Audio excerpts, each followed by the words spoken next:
Okay, here we go. Nice and quiet. Sound speeds, camera rolling. Holding for sound. Last looks. Calling for last looks. And set and action. I need to swap batteries. You know, making movies is hard. Making movies is hard. Welcome to Making Movies is Hard, the podcast about the struggle of being an independent filmmaker. I am Alrik Purcell, the founding host of the podcast. I'm a freelance shooter, editor, producer who's worked on feature films and corporate videos for the past 10 years. And I'm just finishing up my first feature film, The Alternate. That's me, just briefly. I'm Liz and Alrik. I'm a writer, director, producer, casting director with 2 features under my belt and 1 to shoot this summer. I'm also a former film critic and current distribution consultant who used to manage Sundance's creative distribution initiative. But this week, we have Ian and Eshom Nelms on the show to talk about the making of Fatman, starring Mel Gibson. The 2 brothers have written, directed, and produced a ton of features, are incredibly impressive with all that they've achieved individually and as a team. As you may have noticed, we change up the order of things a little bit. So we're going to jump straight to the interview, but please stay for our Get Shorty segment where we break down and amplify the work of a short film creator. And this week we'll be talking about Kyle Kenyon's short, Dad Pals. We also have a You've Got Mail segment where we're going to read some comments and things like we normally do too. So yeah, don't leave after Get Shorty either. Please. So without further ado, here is the interview with the Nelms brothers on their latest feature, Fatman.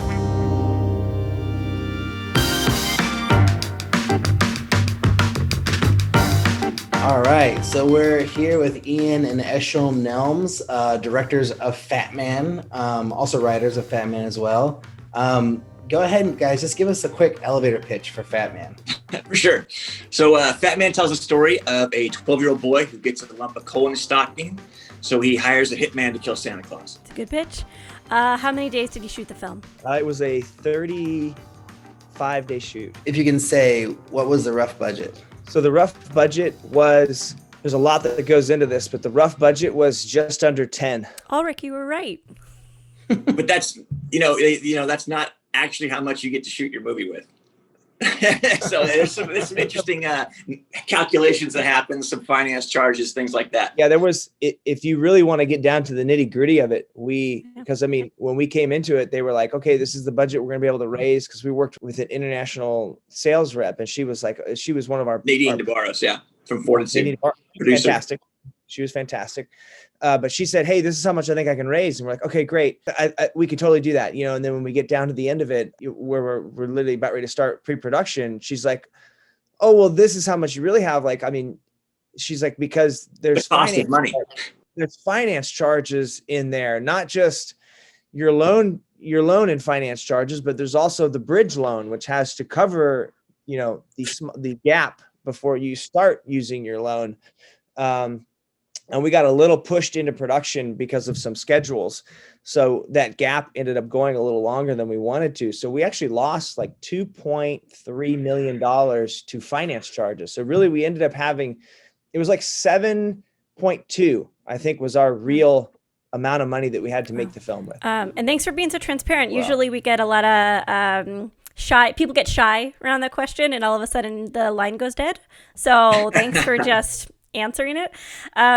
It's funny because those are the real questions and the real answers that you need to be able to understand how to make a film and like what to expect. Because this is like our 6th film, I think, that Fatman was, and we hadn't dealt with loans of like that severity before, or those financing costs, and we hadn't dealt with a gap loan before, like, or a bridge. Like we hadn't had to deal with any of that. Usually we were dealing with chunks of money, which was great. How long did you spend working on the film from the inception until this release right now? Wait, so hold on. So when we conceived the idea and wrote the script, or when we went into production? Conceived the idea. Oh, okay. Wow. That's gonna be pretty long.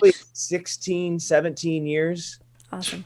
Probably the real answer. And I think we had a workable script. We had a workable script about 14 or 15 years ago that we were running around with, and that was getting us meetings and it was getting people excited. But yeah, we can dive into that. Those are some amazing stories on that journey. And then how big was your crew? It was pretty big, sizable. I'd say at times up to 100, Ian. I'm not exaggerating there. No, you're not exaggerating at all, especially when, we had to deal with a lot of extras, a lot of set building, there was a lot that went on at certain times. And I think our construction crew at one point was up to, and painting and construction. And when you're dealing with all these unions, you can't just have, like on our past films, you have, 5 or 6 people doing all these jobs, and they just kind of hand off, and they come in as a crew, and we need more people this day, we'll just hire 2-3 more people. Great, no problem. But it's really just 5 or 6 core people that go in and do all the construction and painting and building and moving and build and everything you could think of,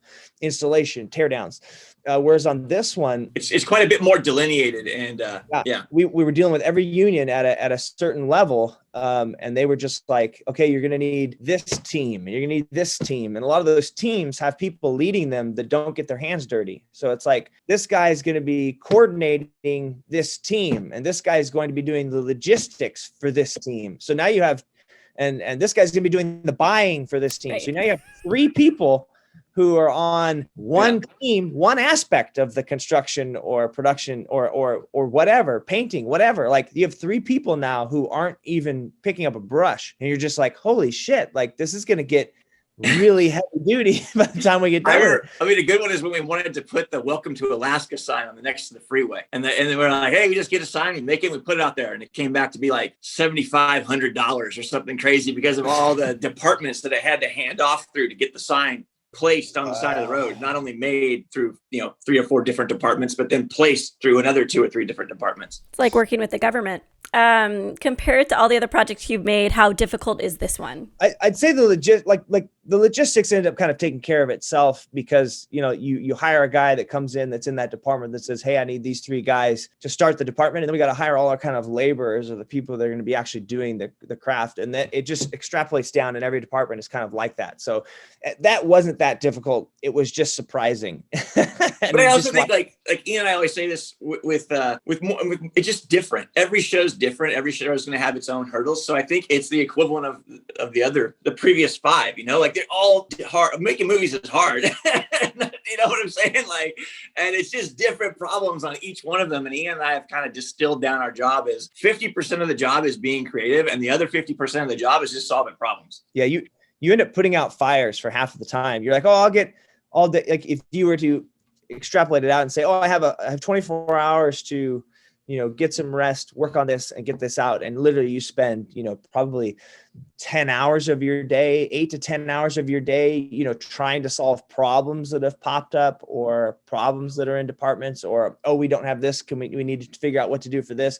Then you probably get, 5 or 6 hours of your day to actually work on what you're supposed to be prepping that day, or shooting what you're supposed to be doing, to getting ready to shoot what you're going to be doing the next day or whatever. Yeah. It's 50-50. Like, you just end up getting swallowed up by those problems. My big first question is, so when you lose $2.2 million from your budget, what do you do? How do you correct that in the budget? And like, what do you have? You have to cut days? Do you cut like scenes from the movie? Like, how do you make it work? So fortunately, we don't cut days. No day. Yeah, like we do. Like, our number one thing is like, we set out how many days we need to, and we fight like heck to keep them. Like, that's our number one priority. Is like, you need time to shoot a movie.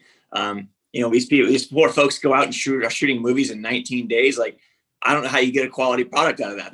They some of them manage to do it, but I think everything is compromised when you're compressing it that drastically. So for us, we look at, okay, well, do we really need a techno crane on 15 days of the shoot? You know what I'm saying? Like, we start looking at bigger scope pictures like that, and crafting our shots and our methodology around the budget, so we back into it. We would literally rather go shoot a film with a fucking iPhone for 35 days if we thought we needed 35 days to shoot it, than walk out with an Alexa or a Red. Like, we would literally, like, the days and the time that it takes to make a movie is what it takes. And if you really start skimping on that, it's like, okay, what arm am I going to lop off to get this film done? Or what fingers am I going to chop off to get this film made, for us anyway? Because I really feel like, you start losing pieces of the movie that you might need. And of course you end up in the editing room and there's things that you don't need, but you can't tell what those are until you're in there. And that's just every movie. You can't I remember Alrik, it was one of the last ones you guys did. Yeah, it was the last episode. Yes. I listened to that a day or two ago, and I was like, oh, you can't, it doesn't ever get easier. It doesn't get easier because you'll literally be like, you know what, next movie, I'm gonna, I got 25 scenes. Let's break this down, make it real easy. I got 25 scenes, and I don't really need these 3. And then, but when you get into the editing room, you're like, oh fuck, I screwed this movie up. I didn't realize it, but that whole undercurrent in those 3 scenes I cut that I thought was like a B subplot was really the backbone, and it was what the whole film was about, even though it wasn't what on surface the film was about. I just lost the whole spine and guts of my film, and now it's just a horror movie with people running through the trees. You know what I mean? Like you just lost something that you didn't realize you needed. And Eshom and I fight for every day, every minute. Hey, can we get out there and shoot 2 more hours of this, whatever, cars passing on the road? Because every time we get into the editing room, it's like, damn, I wish we had one more shot of this or that, or you're always like, okay, well, how do we get around that? Okay, well, we can't shoot this, we can't shoot that. We're going to have to use this, we're going to have to use that. Even though you get burned out, while you're shooting, because it's a grind, like you gotta know that you're going to need every minute of anything you could have shot. Like use every precious minute because you're going to want it. Yeah. Every second of footage is valuable. Yes. I love that answer. I'm also just incredibly intrigued by what you said at the top of the show about the 16 years. And I know we can't really detail the past 16 years, but could you talk a little bit about the journey, about why it came to in 16 years? Yeah, well, I think it's hard. I mean, look, this movie is outside the box in a lot of ways. It's not an easy sell. And so we had, we would go in and we would pitch people, and people liked the script. They were intrigued. I think a lot of it was they just wanted to see the couple of maniacs that were going to walk through the door, But we would come in, we'd pitch the movie. People would be very positive about the script and positive about what it would be. But they were like, well, what is this? What's the tone? Because it can be on the either side of the spectrum, right? It can be high farce, or it can be what it ultimately is, right? A realistic portrayal of Santa Claus in this sort of like fantasy world. And I didn't quite have something we could point back to and say, it's going to be like that. And so it took a while for us and we sort of mapped it out. We had to reverse engineer it. We're like, okay, well, we need to get to a movie that proves that we can make Fatman. So, 16 years later, we made a movie called Small Town Crime, which had a familiar enough tone that we could point back to it and say, it's going to be like that. It's going to have drama. It's going to have action. It's going to have comedy. And they're all going to be kind of intermingled. And once we have these Western undercurrents, if you're able to see Small Town Crime, that was a film that we shot for $1.9 million. And that movie, like we were able to do all of the mixing and matching and genre smashing that we did in this one, in that one, for $1.9 million with a great cast.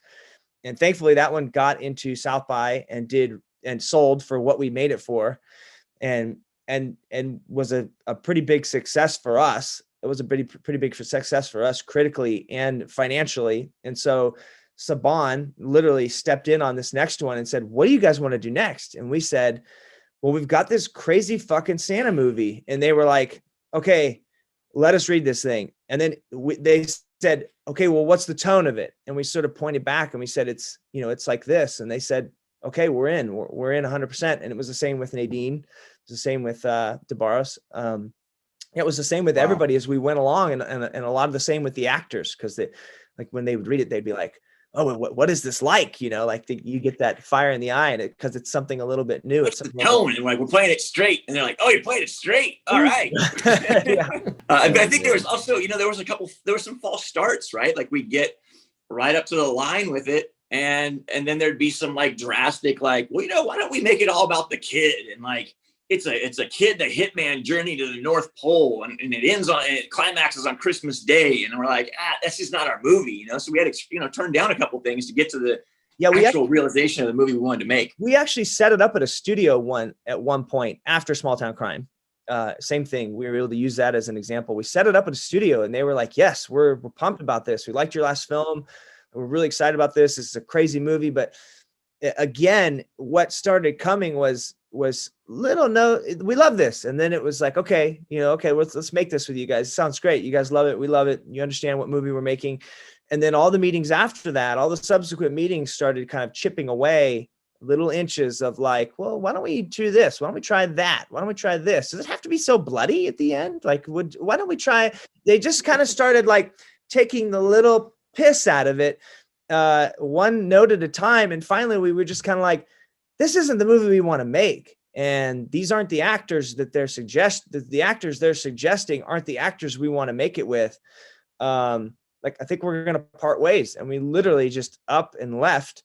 But it was amicable. So it was a nice handshake, and everyone said, hey, agree, all good. Like, see you guys on the next one. It was totally fine. But it was one of those scenarios where you just could see like, hey, we like this, but we're going to need to change about 25% of it. And we're just, like all the crazy cool shit about it, like, and turn it into something that's a little more 4-quadrant, like something that's a little more swallowable to everybody. Like, let's take the edge off of it a bit and make it like funny and a road movie, and let's put the kid and the hitman in the car together, and we're like, oh my God, this is not our movie.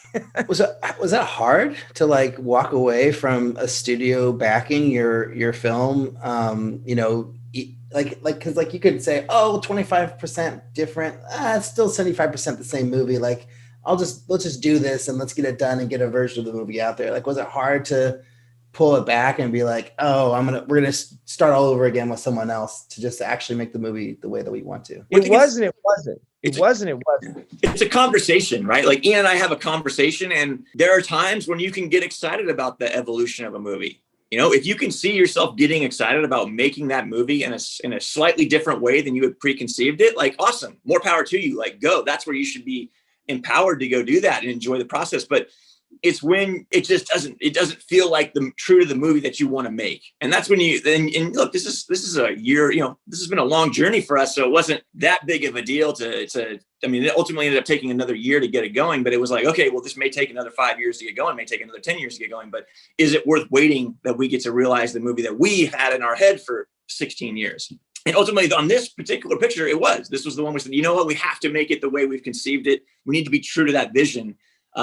And so that's, that was the decision. And on this particular film, it wasn't a very difficult decision, but on some of the, other previous stuff that we've done, like, that evolution is natural and feels totally organic. And there's stuff that comes from it, right? From everything. And I think you end up, especially as a filmmaker, you end up being like a conduit or a synthesizer or a filter for like what's coming at you at all times, right? You're getting notes on your script, you're getting notes on your direction, you're getting notes on your edit, you notes on your final film. And you have to just sort of sit there and be able to, a lot of people say, find the note behind the note, or, but also at the end of taking all this information in from your actors, from your set designer, from your producers, everything. Producers. Yeah. Everybody that you've worked with along the way here as you go, and try to synthesize down like what works for your film and what doesn't work for your film. And I think, you get better at that as you start, because there was another thing you said, Liz, and I think this ties into it when you were talking about to Avril, you were talking about, I always feel like I'm making the wrong decisions as a director. Like, I always feel like I there's a better one out there. And this ties into like all those notes you get along the way and all those thoughts people pour onto you throughout the whole process. There is not a bad decision. Like, I think if you have a reason for your decision, if you're like, I'm going to direct this scene this way and I want to portray it with these shots, and I have like, that's your vision. Like, that's not a bad vision. that's how you see it. That's how you want it to come out. So I think you have to lean into that, because at the end of the day, that's all you have. Like, you can't take like, you know what, let me lean on this producer and have this producer who I think has better ideas than I do. Well, then now you're making that person's movie. You know what I mean? You're making that producer's movie. And now all the shots that you had in your head and how you saw the scene is not what was in your head and how you saw the scene. It's how the producer saw the scene. Like, we're paying for your vision. I want to see what you want to do with it. So I think that's important to remember too. And that's really what it distills down to for us. It's like we'll take in all this information along at any which point, and we'll say, does that fit what we want to do? Or sometimes it enhances, right? An actor comes to you with a thought or an idea, or a producer comes to you with a thought or idea, and you're like, oh shit, that's okay. I actually like that. That's great. That's going to be this or that, and extrapolate into this, and it's going to feed into that. And then by the third act, we're going to blah, blah. And you're like, okay, this is great. I love that suggestion, or I love that. That enhances what I'm after. Yes. And then someone says, I wish, this was more of a rom-com. And you're like, yeah, not my movie. Sorry, not the movie. I think obviously that's apples and oranges and thoughts along the way, and small and big and little. But I think but for us, you can apple and orange it. You're like, nope, we're making oranges, not apples. Nope, we have oranges, not apples. Nope, oranges, great. I like that orange. It's a blood orange. Okay, yes, that's still an orange. We're going with that. You know what I mean? You can still lean into ideas that fit what is in the spectrum of what you're doing. But yeah, I just feel like it is hard to walk away from those at times, because you're like, we could have had a bigger budget. We could have had a bigger distribution. We could have had a blah, blah. But at the end of the day, if it's not something you're excited about and you have a pit in your stomach, you're just going to regret all the things you changed and all the things you did differently. And you're going to regret it. And you're going to hate that person that you feel like, fucked up your vision, or whatever. Like, so for us, it makes more sense to wait. It makes more sense to have what we want out there, because we are putting so much damn time into it. First of all, thank you for listening to the podcast. Just like side note. But secondarily, it's like you have a bunch of wins underneath of you by the time you're able to walk away from the studio. I mean, this is your sixth feature, right? So I'm wondering, did you come into this industry with that confidence, or is that earned throughout the past few films that you've done?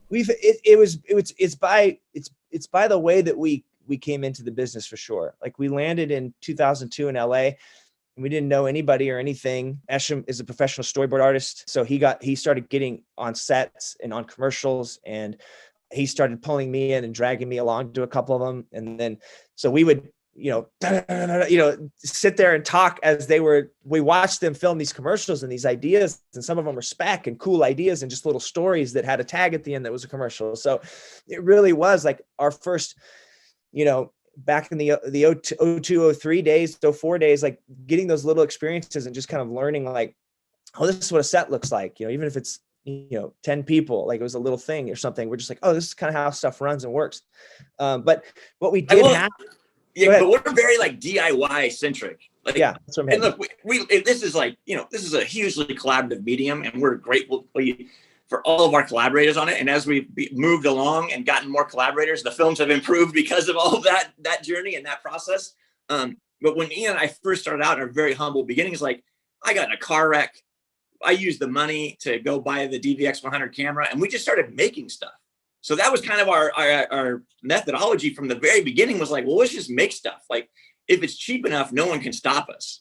And so fortunately, we've been blessed in that we've been able to increase the budgets and the scale of the productions and the movies. But we always think in the back of our head, well, we can always go back and just start making stuff again. And that's kind of what I was getting at, is that we've always had a sense of control over what we're making. So it's like our first feature film was $1,500.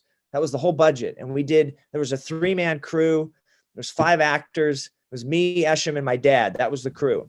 And one of us held the boom, one of us held the camera. Then my dad, who was a professional photographer for 20 years, lit the whole thing with a flashlight and 2 Coleman lanterns and a bounce card. So he had about $50 worth of lighting equipment that he bought at Walmart.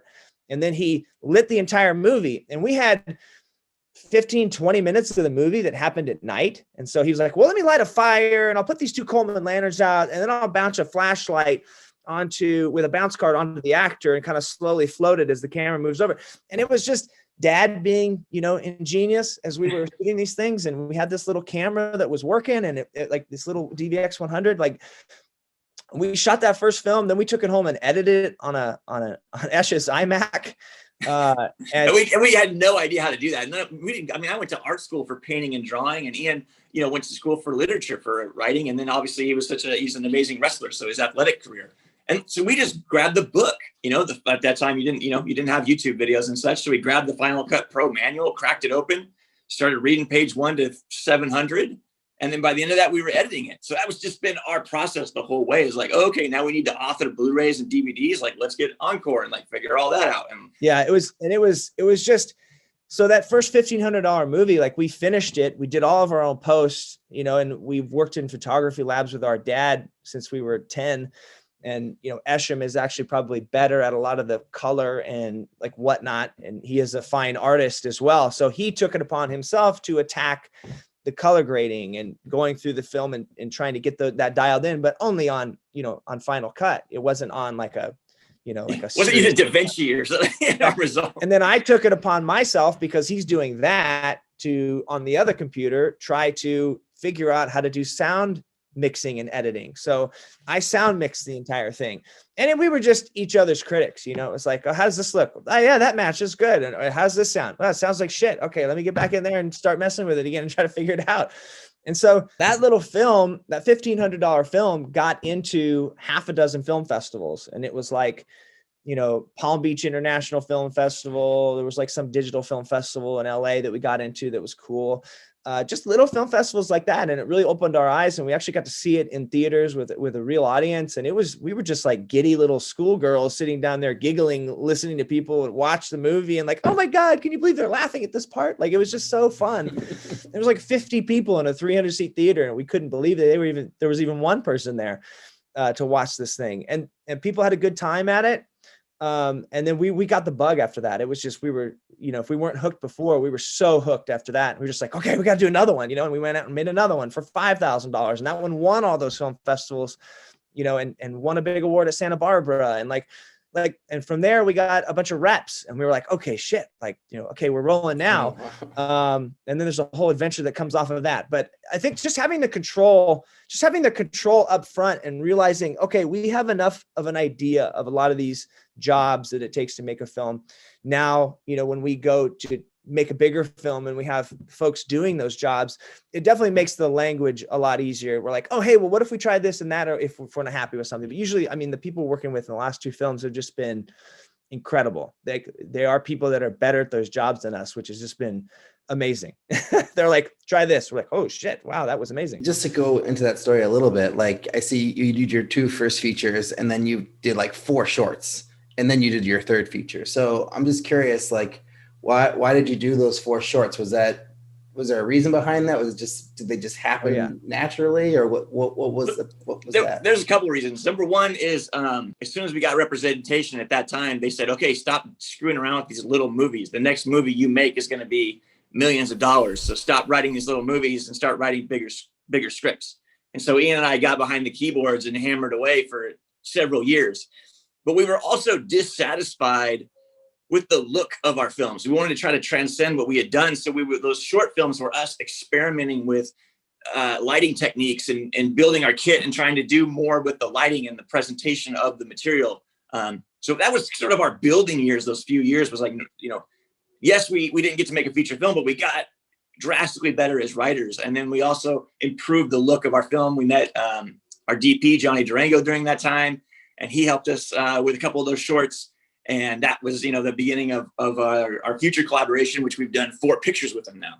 So those were our sort of. I feel like we learned, we took 2 things out of those short films. One was what Esh said, the look. And again, like it was like our trial period with Johnny Durango. Like Esh was doing safety videos with him where they were like, making these high-rise safety videos for $5. And it was hysterical. They're like they're flapping like red gels in front of lights, simulating fire, and people are running out. This is how you get out of a burning high skyscraper.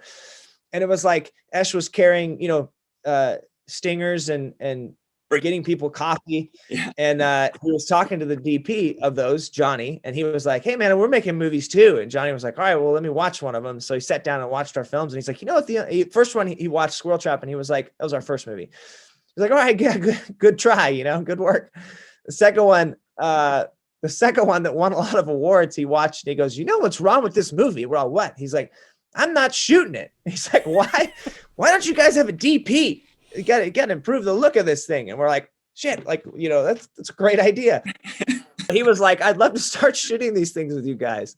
We're like, all right. So it literally was that short period was working with him for the first few times seriously, and him seriously coming in. And like, I remember him saying on one of the shorts, he's like, this is the first one we working with him, because I need this lens. I want to get a lens, because, like, I think it was the HVX 100 he had at that point, which is a 2K camera.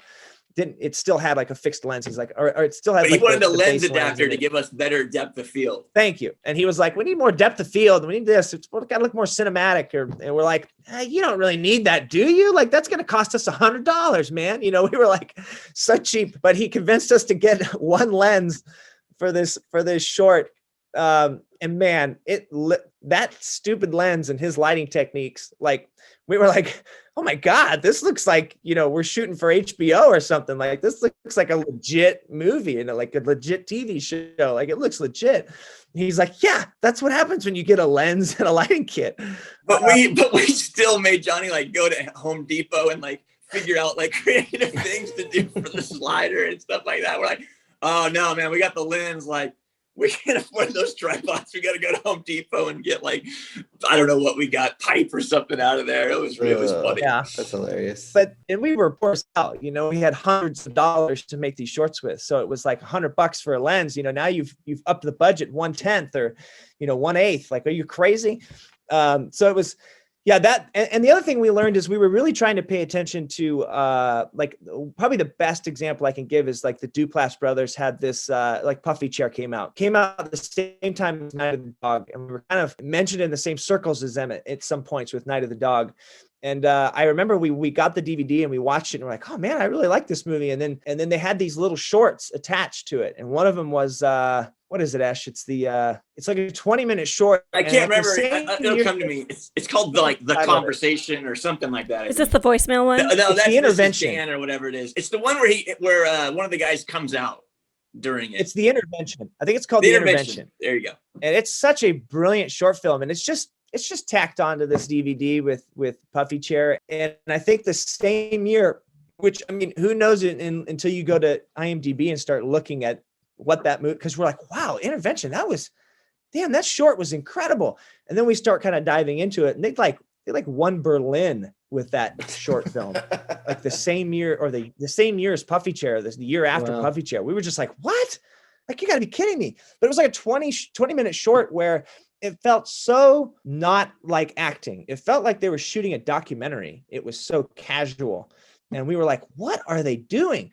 So we became obsessed with trying to figure out how they were getting such naturalistic performers and, like, you know, Meryl Streep level performances out of people that we had never even seen or heard of. We're like, how are they getting these performances? They're so real. And like, so we went for about 2 years doing these exercises in our living room where we would invite 5 or 6 friends over, and we would just take one camera and everyone would jump around and be the cameraman.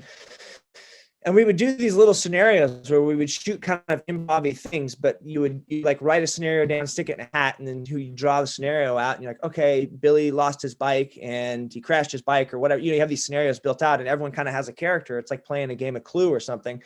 And then you film it, and then you edit it, and we would edit it together. We'd shoot like 10 or 20 in one night, and then we would edit them together.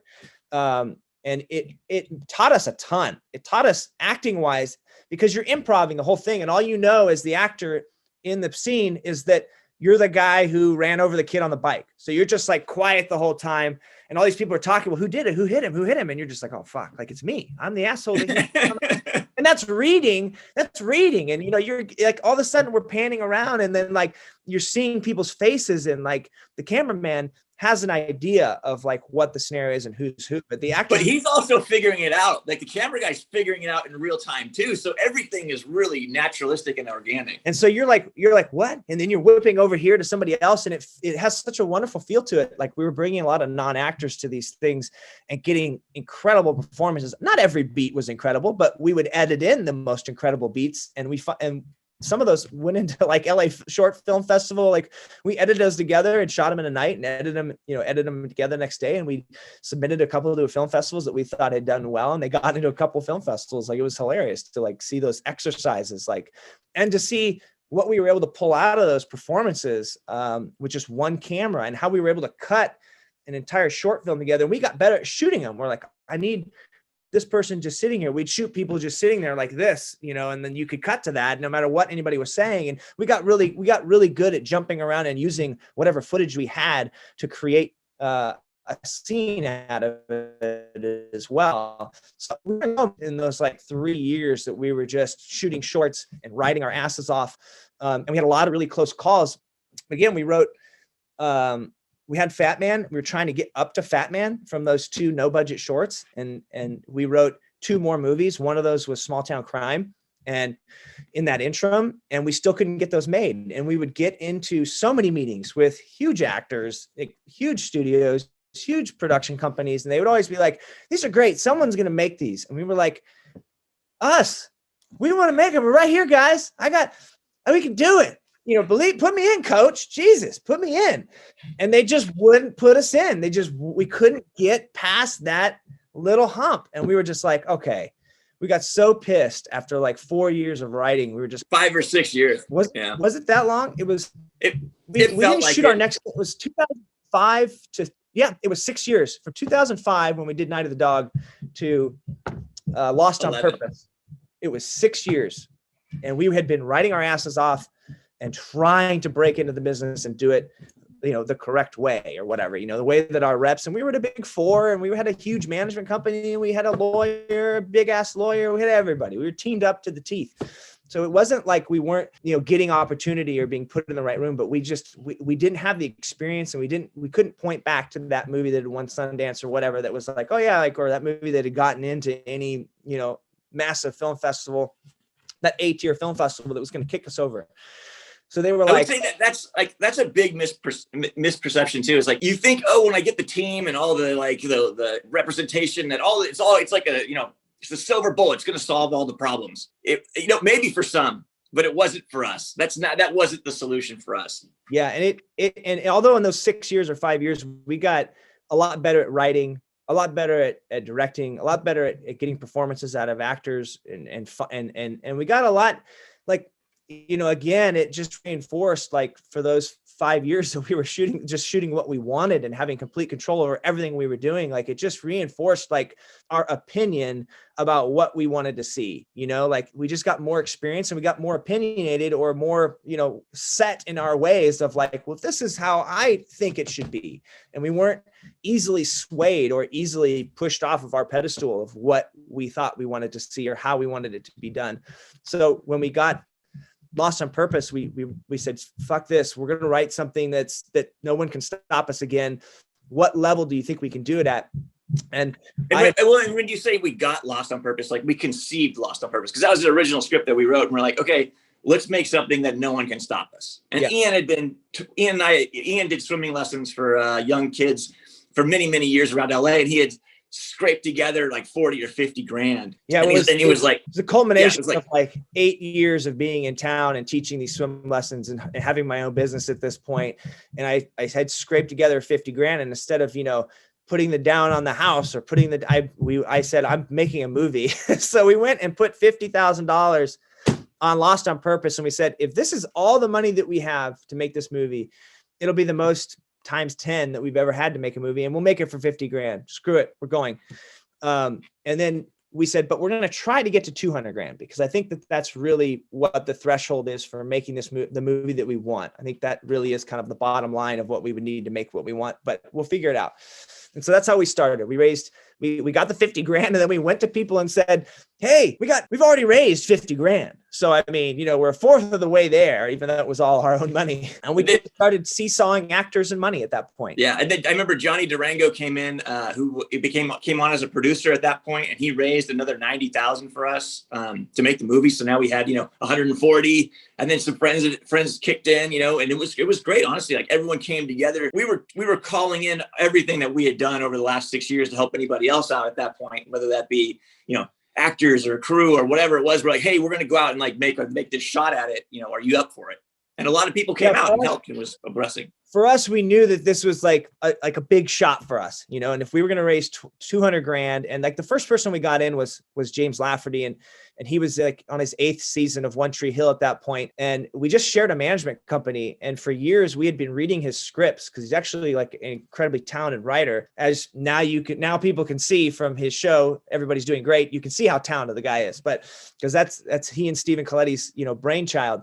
But at that point, nothing he had written had ever been produced. So so we were just reading these scripts of his that he was writing in North Carolina while he was shooting this show. And we were just like, man, these are good scripts. Like, this is actually pretty damn good. And our manager was like, well, let me send him some of your stuff. So she sent him our stuff and he started reading our stuff. And one day he came into town. He's like, dude, let's go grab dinner, guys. Let's talk about scripts. We're like, okay, great. So we just go, we sit down and we're just jamming about, he had read 2 or 3 of our scripts. We'd read 2 or 3 of his scripts and we're just jamming for like an hour and a half. And then we leave the meeting and Esh and I were just finishing up Lost on Purpose at the time. We were like, so stupidly didn't even think in the meeting to like, we were finishing up the screenplay. Yeah. And we just hadn't even thought to like, we didn't know him, I guess, really. And all we knew was his work from One Tree Hill, which we weren't that familiar with. That wasn't a show that we were like tuning into. So we sat down with him, and after sitting down with him, we were just like, man, he would be really great for one of the leads in our movie in Lost on Purpose. We should pass that script to him after we finish it. And we were like weeks away from finishing it. We were just putting the finishing touches on it. We were like, let's pass him that and see if he likes a character in there. So we did. And he read it and he goes, because he's from a small town as well. And maybe that's, what we were sort of tuning into when we were sitting down with him, is that we had a lot in common. And he read it. He got back to us right away and said, okay, yes, there's 2 characters that I'm like head over heels to play. There's this guy and this guy. And we said, okay, well, this is the guy we really want you to play, which was one of those characters. And he's like, yes, 200%. So he came on board and we were like, okay, we got our first real actor in this thing.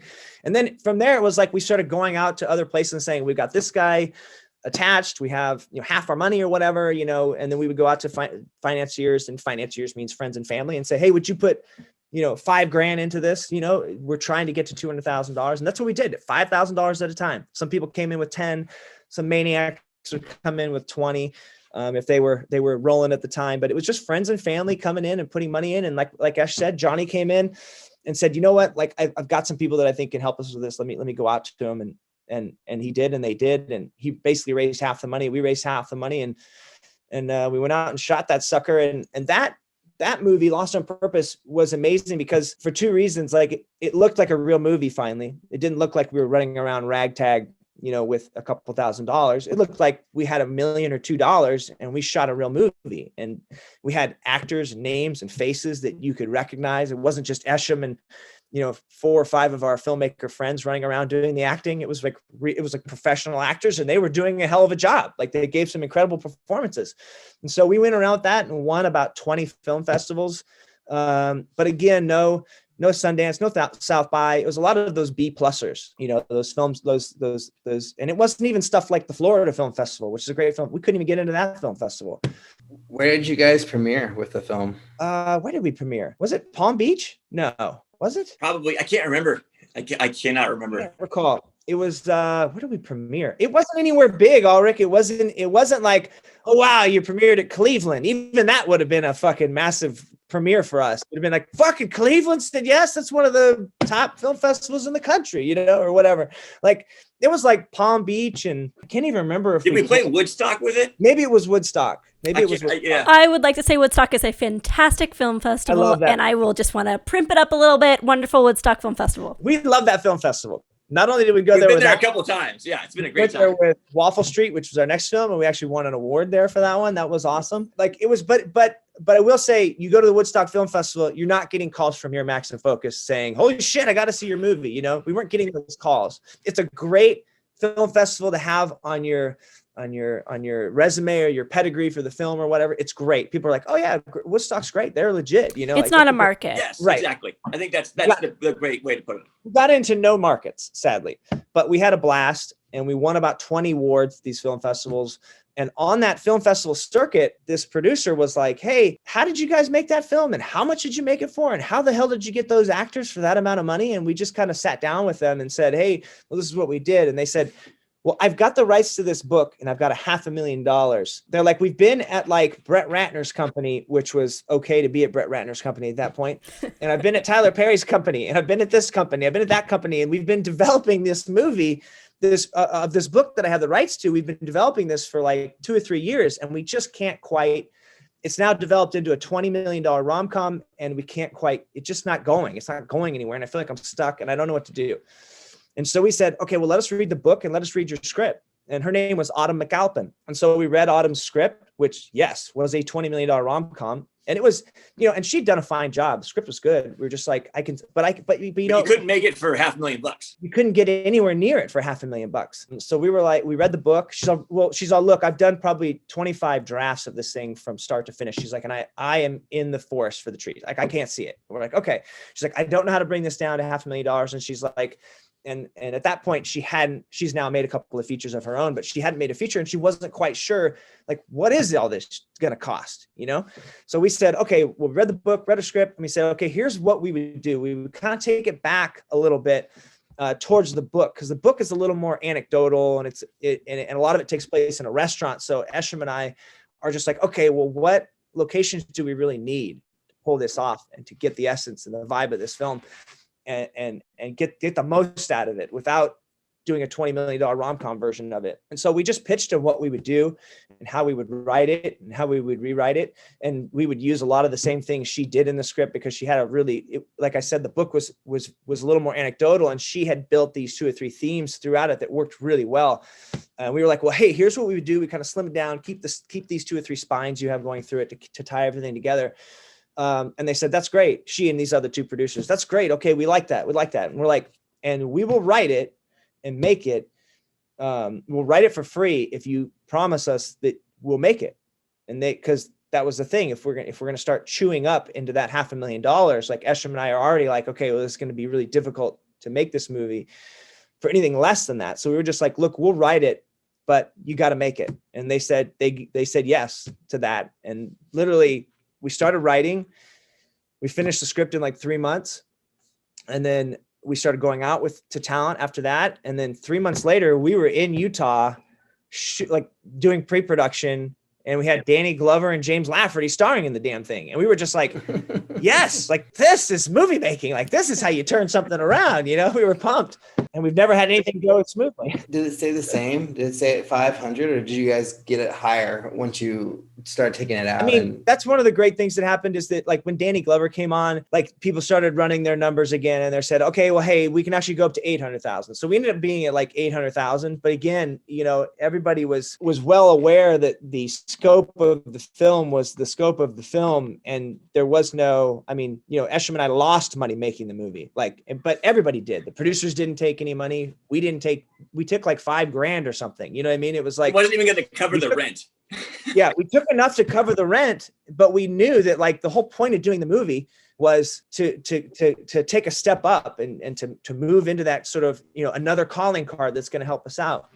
Because even after Lost on Purpose, like, it was a cool movie, and it got great reviews, and we ended up not selling it because the DVD market had just fallen out at that point, and the financial crunch hit, and it just wasn't. They were like, we'll give you $50,000 for it. Like, every distributor was like, we'll give you $50,000. We love the movie. We're like, no way. We can't sell it for less than we made it.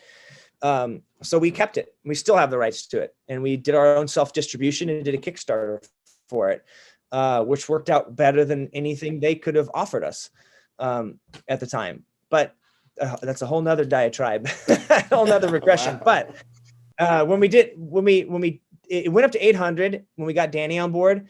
And then the cool thing about that was we were able to cast a lot of the great, actors that we'd worked with in Lost on Purpose, like Dale Dickey. We were able to bring her back. We were able to go and sort of, and then we found a lot of other great actors that were locals in Utah as well. There's actually a pretty good pool of like 20 to 30 character actors there that are just stellar. Fantastic. Yeah. Based there. I want to go back just to what your rep said before you made Lost on Purpose. They said, I don't want you to make these dinky small films anymore. And then you went through this learning curve with the shorts, and I understand your desire for creative control. But I guess I just want to see, like, do you think that they were right? Like, has the key to your success been larger and larger projects? Well, there's a great tie-in. Go ahead, Ash. Yeah. So that's an interesting little arc with that story. So, we were pretty much stymied, we were bogged down. We couldn't get anything launched for 6 years. And so then we just went out and made Lost on Purpose. They weren't anti-Lost on Purpose, but they weren't for Lost on Purpose, because it wasn't, Ian and I had been writing all these crime thrillers, and it wasn't in line with those, but we said, hey, we can actually make this. So we made Lost on Purpose, then that got us Waffle Street. And so we're like, we're just going to go make Lost on Waffle Street. And they're like, why? I'm like, because it's a movie that we don't have to pay for. And like, we are passionate. Like Ian and I had spent a bunch of years working in restaurants. We're like, we have a way into this. Like we have an access point in this movie. Like we have a perspective on it. We thought it was hilarious and we love the sentiment to it as well. So like even though, our reps were like, oh, no, you guys are like these weird crime thrillery guys. Like, you have your own voice. Like you don't want to go do these like, and we were like, no, this is going to be great. Cause we can like put our voice into this like, crazy anecdotal, comedy drama about a guy trying to find his way. And they were like, no, we don't agree with you. And we were like, but okay. also we had done Lost on Purpose. And I remember we showed it to our dad and he said, he watched it. He goes, all right, pretty good. Like, nice, sweet, love letter to the hometown. But can you use any other word than fuck? And we were like, oh, interesting. So our dialogue was very of the region of the youth. Like there's, it's 5 ranch hands in their 20s. Like these guys are going to be profane. And we're like, well, and when Waffle Street came to us, we're like, oh, this is an opportunity for us to do like a clean routine movie. And so we finished Waffle Street and,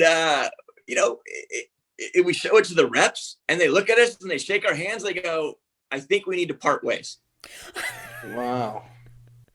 So we're like, oh, wow, really? They're like, yeah, like we don't see the path from Waffle Street to your other material. We don't know what you guys are doing. And we said, well, wow. Like, I'm sorry. Like this was a movie we were passionate about. We wanted to make it and here it is. And like, okay, great. So we shook hands. It was all amicable. Like no worries. Like, well, wow. See you on the other side kind of thing. Well, and then of course, like Waffle Street goes out, does its thing, like, wins a few awards, does well, gets distributed, is like a crazy, like, Netflix didn't have a lot of material at the time on their platform. And when Waffle Street landed on that platform, it got like just gobbled up by, tons and tons of views. And what's crazy is the producers of that movie came back to us and they said, hey, Waffle Street was a great project with you guys. Like, do you have anything else?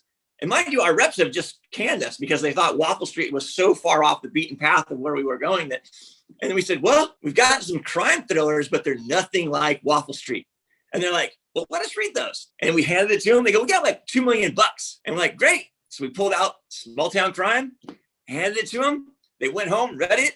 And they're like, we're in. We want to make this. And that's how we got to Small Town Crime. Wow.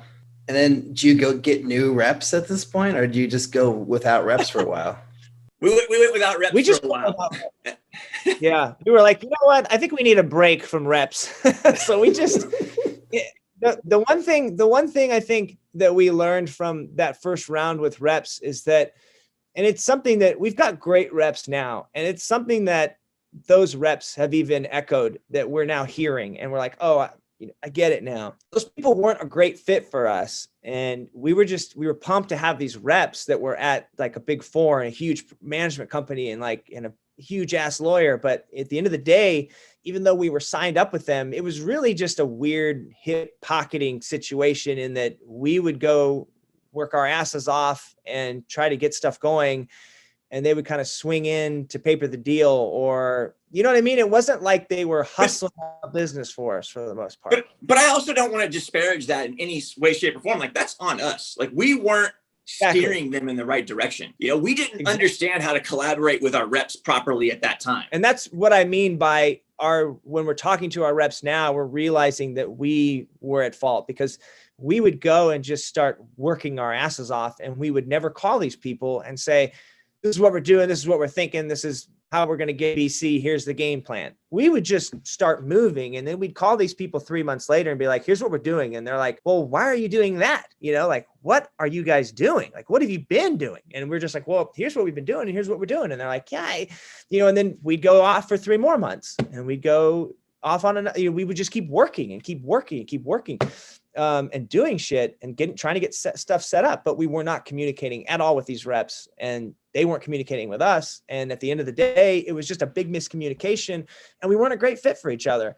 But now, we were just like, after Small Town Crime, we had some reps coming to us saying, hey, well, we'd love to rep you guys. And we're like, okay. And Eshom and I literally had a discussion. We're like, okay, do we want reps? And if we're going to have reps, like, we're going to have to do it right this time. Like, I can't go through that again because it's just a lot of pulling. It's a lot of pulling in the wrong direction. Like they're like So we just said, hey, when we sat down with them, we just broke it down to them how we wanted to communicate with them and how we felt like we had screwed up the last time with our reps. And they agreed. And they're like, yeah, like, let's all just, if you have something to say or do, call us. Like, we should all be moving as a giant gang in one direction and all know what we're doing, so that when we hit that, we hit like a sledgehammer and not, a little ball peen hammer. Like, we should all be running at this thing at 1,000 miles an hour so we get the most out of it. And it's been great. They've been great. And I think, again, like Esh said, it's the communication, and it's the synchronicity, There's so many more questions to ask you guys, but we're kind of running down on our time here. I don't know. I kind of want to ask like one Fatman question, or just like hear about like working with Mel Gibson, or even how Mel Gibson got onto the movie. Like that must have been a pretty interesting story. Like, how did you guys land on him for Santa Claus? So it's interesting because we were crafting the script and it was evolving over the years. I mean, when we wrote the script many, many years ago, we had, a different actor in mind, right? We wrote, this was 16 years ago. So we wrote the actor, was Jack Nicholson. Like, we always saw Nicholson as Chris. And then, Jack retires and we go where we're, going along, making other movies. And I remember we saw a screening of Hacksaw Ridge in 2016, and Mel Gibson came out and he did a Q&A afterwards. And he had this gorgeous, like, feral beard, and he was like kneading it, and he was kind of worn down, a little wary from the production and the publicity tour, but he still had the spark in his eyes. And he and I were just watching him do this Q&A, and it was like a lightning bolt. It was like, wow, that's the guy. Like, that's Chris. He's a little road weary, a little threadbare, but he still has the spark and the passion. But it's taken its toll. And so then cut forward, 3 more years when we're finally, putting it together. We had to go and make a list of who we wanted. And right there was like, we want Mel Gibson. And so we have to, like everybody else, you have to submit your script to his agents and wait and cross your fingers and toes. And we wrote him a little personal letter, told him how great he looked in a beard, and hoped and prayed that he'd respond. And, we were trying to put the movie together. We had a lot of moving pieces. We had producers calling us and writing us and doing all this stuff. And Ian, like, out of the blue, gets this email. Yeah. And it says, and mind you, I'm getting a ton of emails from like financiers and producers that we're going to go sit and talk with and see if we're a good fit. And this email comes in and says, hey, I like the script. I thought it was really funny. Let's sit down for a chin wag. And we're like, what's a chin wag? Who is this? There was no sign off. The email's not like Braveheart dude 65. So I had no idea. I'm like, who the hell is this? But I'm like, hey, as I'm writing these other producers, I'm like, hey, great. I'm so glad you enjoyed it. Like, let's sit down. I'd love to talk about it. And by the way, who am I talking with? And so he writes back, 20 minutes later, and it's like, oh, sorry. Sometimes I forget to sign off. This is Mel. And we're just like, holy shit. Like, wait a minute. What? And he definitely hugged. And we're like, fucking, he thinks it's funny. He wants to sit down for a chin wag, man. We were pumped. So he was like, the agent was like, you got 45 minutes with Mel at this diner in Malibu, good luck. So we go to this diner, and 3.5 hours later, we come out of there, like arms around each other. Like, it was fucking great, man. He got every inch of that script. We talked about his films, our films in general, life, love, the meaning of everything. It was great. It was a great meeting. And I remember the penultimate moment was he was talking about the moment where he's on the balcony and he's talking to those elves. And he's like, I just think that moment is like a big moment. It's just like the worst thing I've ever had to tell anybody, especially, my workers, my brothers, my family. And we're like, yes. He's like, I should be like near tears. We're like, yes. He's like, I think that's what's going to make it really funny. And we're like, exactly. Like, he got it. He got the like grounding, and like that the humor was going to sort of come out of just the fucking ridiculous circumstance. Yeah. What is happening. And he got our vibe. He got what we were going for immediately. And that him describing what he wanted to do with that scene or how he would play it was everything for us. We're like, yep, that's it. He gets it. that's a big cornerstone moment in the movie for us as well. And that's exactly, it's exactly what was in our heads of what we wanted to see. And then he started talking about the character and how he saw him as this old cowboy. And we were like, yes. It's like, where we're from in the Central Valley, California, it's very ranch centric. And so we always envisioned Chris as like one of these old ranchers driving around in this old Ford pickup. So that was like right in step with what we had in our mind's eye. Yeah. And we grew up on a horse ranch, like 10-acre horse ranch. And our parents had like 100 head of horse, and we team roped with our dad all the way through high school. So we had like a dozen cattle on our own. Our dad built his own team roping arena. So like we got to know this cowboy, mentality and people like pretty intimately as we were freaking part of it. But there are amazing characters that come out of those, that come out of those scenarios and those, like that lifestyle. And Mel was talking about this horse trainer that he knew in Arizona, and like just some of the stories he was telling us about this guy just were hitting so close to home.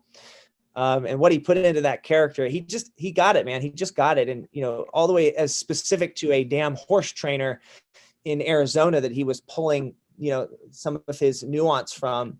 It was really amazing that he honed in that clearly and that focused on it and knew what to do with it. It was incredible. And the same with Walton, and Mary Ann, like they came in and they understood it implicitly.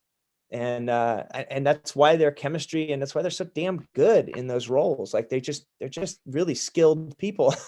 Alrik, can we do a sequel? Can we just reserve the Nelms brothers for 2 weeks straight? Right. And Yes.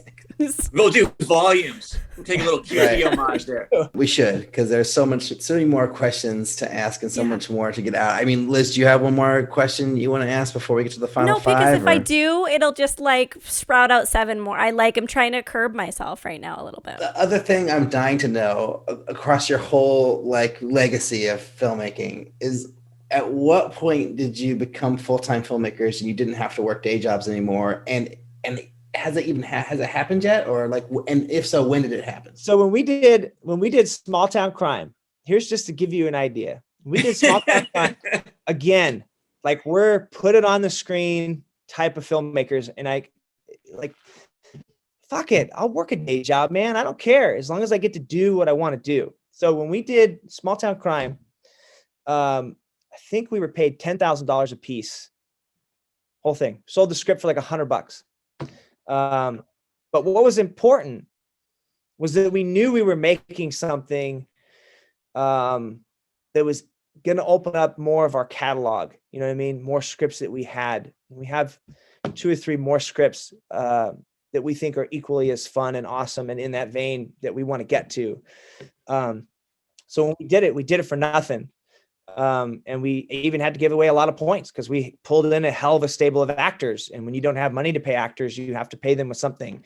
And you can do that with kindness, but that's only the beginning. So, we had to give a lot. We had to give everything for that movie. And it was worth doing. It was so worth doing. Every one of them has been worth doing. Like we said, when we did Lost on Purpose, we spent $50,000. It was everything I had. $50,000 was everything I had. And I put that into the movie and we made it. And I don't regret it a moment of it.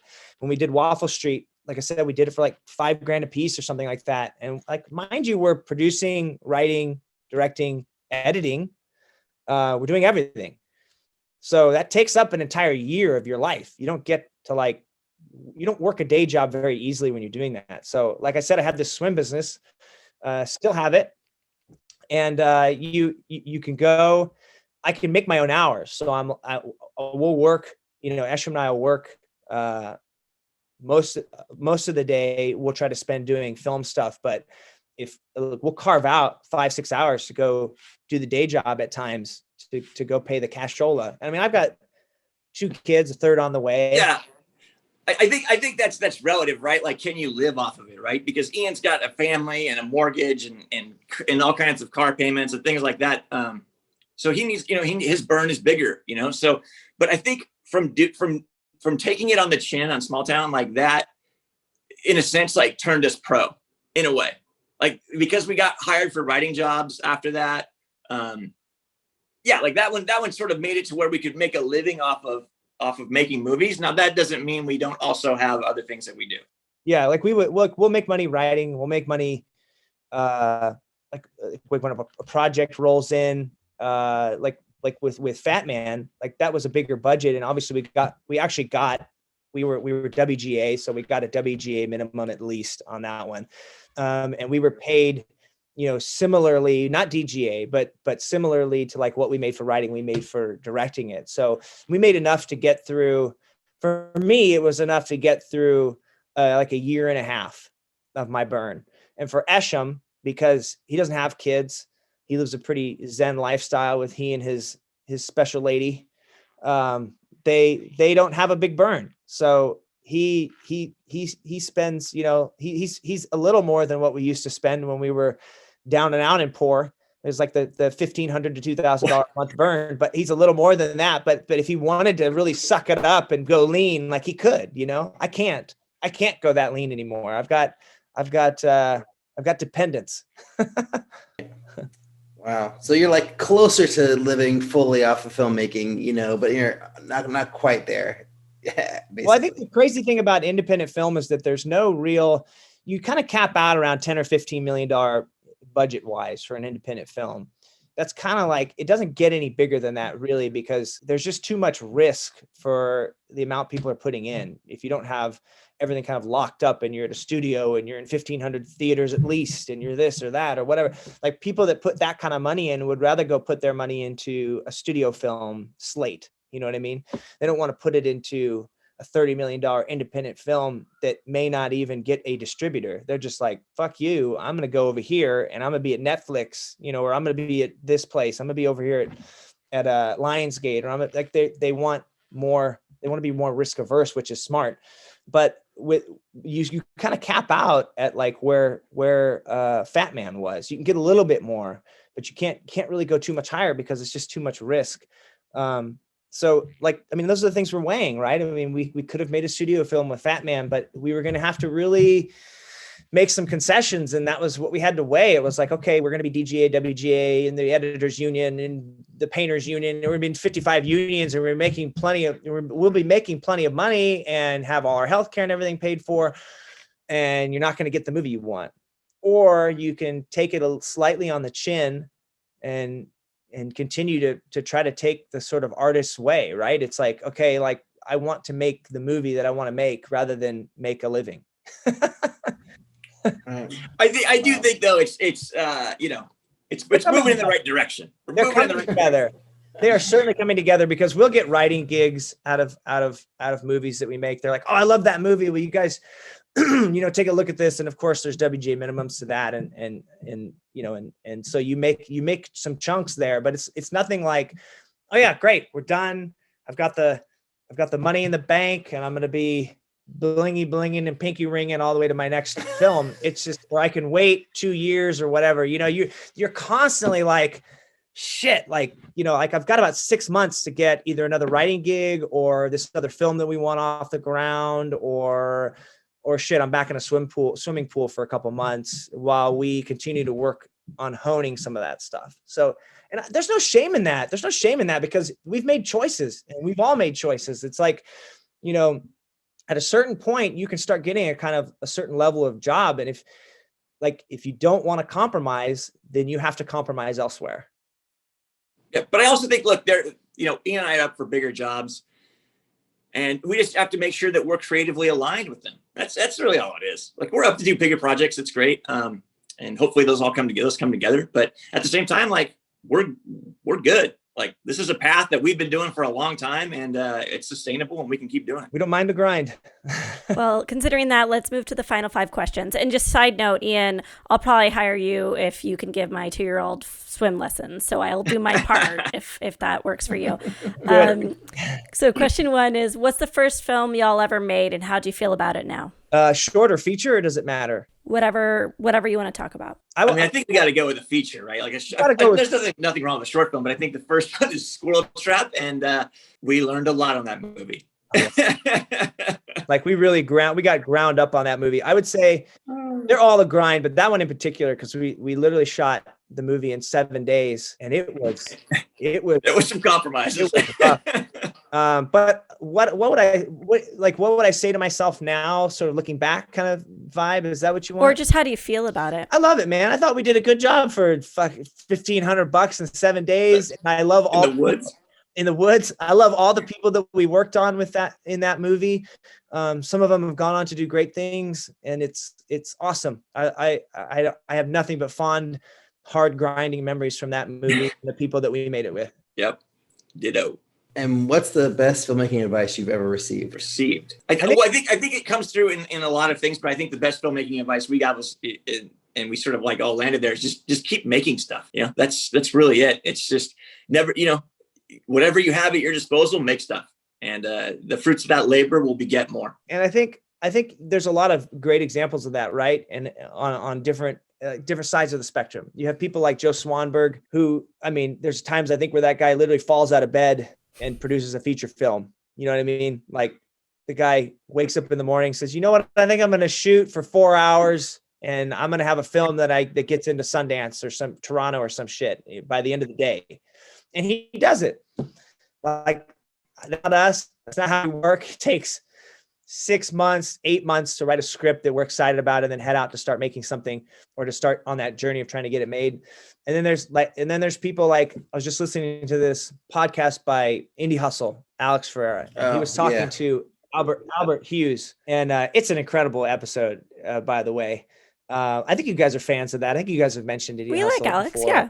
Yeah, he's been on the show twice. He has this episode with Albert Hughes, which is pretty incredible because you look at Albert's filmography, and I love the guy's films, and his stories are incredible, and this episode's amazing. But there's literally, like, I don't know, 8 or 9 years in between From Hell and Book of Eli, and you're like, what the hell was he doing? Like, that guy's a good filmmaker and works with huge people. Like, and you listen to him in that podcast, and he's like, I was working on getting the film made that I wanted to make, you know what I mean? And probably turning down quite a few things coming his way in the interim. So in a sort of Kubrick-like way, he's very pointed and very selective about what he's making and why he's making it. So just those two spectrums, I think, are interesting to take into consideration. I also think there's another thing there that don't let fear railroad your choices. You got to be true to yourself, and if you're scared, it probably means you're on an interesting path. Yeah. You should have butterflies. You should be frightened. It is scary. Every time we step out, there's no amount of confidence or hubris or experience I think that you can have that will help you, because every one of them is different. And there's so many moving parts that you're scared to death. This or that isn't going to be this or that. So you're constantly, trying to figure out how you're going to get what you want for what you have, because it always, your reach is always exceeding your grasp. And I think it should be that way. You should always be trying to figure out how to get more. I think the day you show up on set and you're like, I got this, you're fucked. Give up. Turn around. Do you have a goal as a filmmaker or as filmmakers, and what are those goals? I mean, look, so there's definitely goals, right? And they're lofty. You got to set those lofty goals. I don't want to go and delineate them right here, but I got a board up in my room that sets goals, and they're pretty lofty, and that's what reminds me every day to keep striving for and keep grinding. Yeah, I think I do. I as well have a board. And we sync up on those goals every day. So it's constantly are we doing the right things to move in the right direction? What's this that's going to lead to that? That's going to lead to this. That's going to lead to that. If this comes in from the side, how are we going to handle that? And how are we going to adjust the current slate that we have? Because the one thing we do is we literally have a ladder in front of us. And Liz, you were talking about is it necessarily moving up a ladder every time in budget and scope? As sort of, because at times we have a sci-fi that we wrote that we love, that we want to get to, but of course we're going to need $50 or $60 million to do that. We thought there was going to be one more film in between Small Town Crime and Fatman, and we still have that script, and we're really excited to make that script. And when the time is right, we will make that script. And of course we do have a ladder of when we think that'll be right. But yeah, I mean, I think at times what you want to make does dictate, oh, hey, we got to get one more in between here because we got to get to a $20 million budget so that someone lets us have a 50 or 60 or whatever that might be. Or, hey, we got to get on the board in this way with a lot of special effects, which is going to cost a certain amount of this or that. But it's probably more of a trajectory of like projects that we're interested in and how we even slate them sometimes. It's like, well, we can't do another crime thriller that sort of looks like this or that or has this feel. Like, let's get a couple movies in between that, because not only are we going to grow as filmmakers, but the last thing I want to do is 2 films back to back that are similar. I think that it'll be a little too like, God, we're shooting this part 2 of this movie. You know, is what it's going to feel like. But there's some pretty cool stuff in there. Ian and I have, we'd love to do our own production company and help some of our friends and family and filmmaker family that have ambitions and are really talented and have made and crafted really great scripts. Like, we want to be facilitators for them and help them get those made and realize their dreams as filmmakers as well. So, we'd love to do a campus, and have sort of our own little collective bohemia sort of there, sort of like what Coppola did and with Zoetrope, in San Francisco. So, and we're in the process. Every year we do something, we're in the process of taking another step towards that. We're literally like, okay, we're in a position now where we can go to people and say, hey, we need $200 or $300 million, and we're going to build this campus. We're going to have a budget. We're going to have a slate. We're going to like, probably not right now, but I think that the next few things we're doing, and we have a couple of friends that we're helping make their films right now in the process of that. We're seeing. And it's a little different than we thought it would be like 5 years ago. We're like, okay, we're gonna have to do this, get some finance, but now we're like, oh, there's a little bit of a shortcut way to do this. And it's if we go this way and use this outlet that we're already using and use these financiers and use it, we're starting to see that there might be a quicker way to it that's less risky and more like we can get more through that pipeline that's already established rather than trying to reinvent the wheel or create an entire new wheel of our own.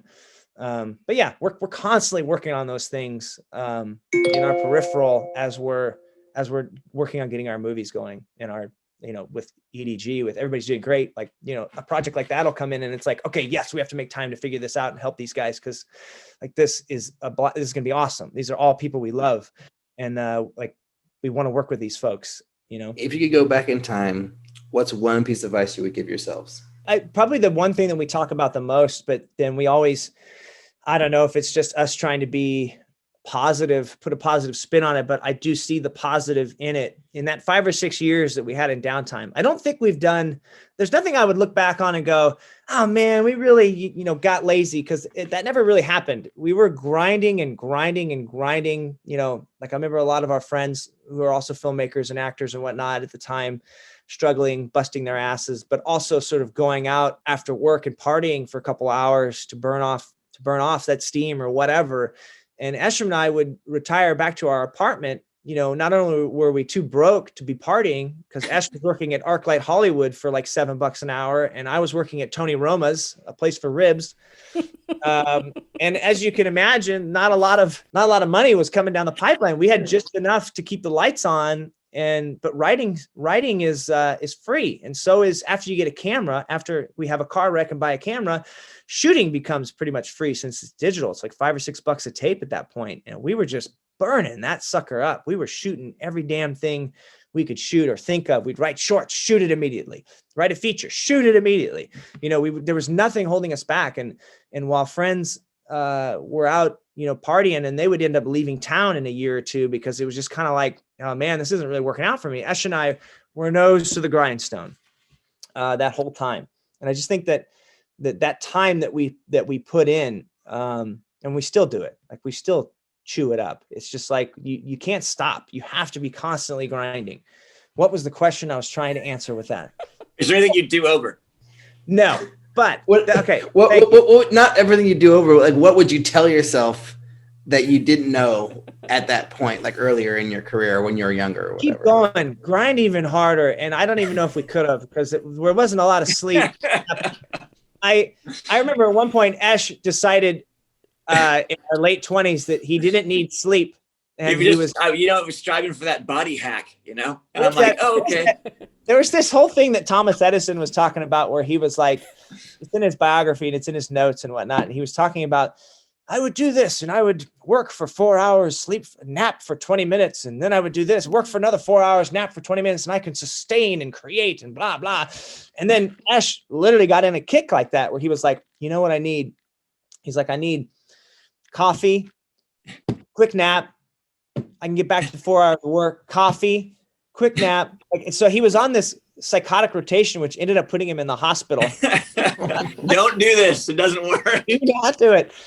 I think the one thing that I look back at and I wonder is that during that 5 or 6 years that we were writing,